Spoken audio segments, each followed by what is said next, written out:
இப்போ ஒருத்தர் ஆட்டம் போடுறாருன்னு சொல்றீங்க இல்லையா, அவர் வந்து கர்மா சேர்த்து வைக்கிறார். ஆட்டம் போட்டவருக்கு உடனே இப்ப கிடைக்காது. இப்ப இவரு மாரி முடிக்கிறாரு பாருங்க, நல்லவரு.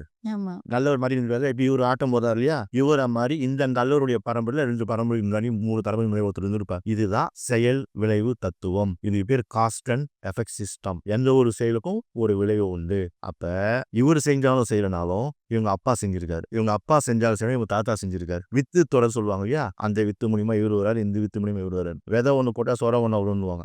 அந்த மாதிரி இவருடைய முற்பிறவி இவங்க அப்பா, அவருடைய முற்பிறவி அவங்க தாத்தா. அப்ப அதுலேயே தான் வருது. அப்போ அவரு சேர்த்து வச்சுக்கிற சொத்து, வீடு, மனைகள் எல்லாமே அவருக்கு சொந்தம்னா கூட, அவரு சேர்த்து வச்சுக்கிற நல்லதும் கெட்டதும் அவருக்கு தான் சொந்தம். அப்ப இவர் தான் அதை வந்து கழிக்கணும், இவர் தான் அதை வந்து கழிக்கக்கூடிய ஆளு அப்படின்னு வரும். அப்போ ஒரு ஒரு ஒரு தம்பதியருக்கு வந்து 5 குழந்தை பிறக்கும் இல்லையா, ஆமா. அப்ப 5 பேர் அந்த கஷ்டப்படுவாங்களா, அந்த கேள்வி வருதா? கண்டிப்பா. ஒருத்தர் கஷ்டப்படணும். இப்போ ஒரு அப்பா அம்மா ஏதோ செஞ்ச பாவம் இவருக்கு மட்டும் தான் ஒரு 3 4 பேர் இருப்பாங்க, எல்லா 4 பேர் நல்லா இருப்பாங்க, ஒருத்தர் மட்டும் மாட்டிப்பாருல்ல. அங்கதான் ஜாதகம் பார்க்கணும். அப்ப ஜாதகம் பார்க்கும்போது அது இவரு வந்து அந்த கட்டத்துக்குள்ள இவரு மாட்டுறாரு அப்படின்னு நாங்க கண்டுபிடிச்சு சொல்லுவோம். இதெல்லாம் ரொம்ப ரிசர்ச்சுமா, எல்லாமே ஆராய்ச்சி தான். அந்த ஆராய்ச்சிக்குள்ள போய் தான் நம்ம தெளிவா பிரைனுக்கு சொல்றோம்.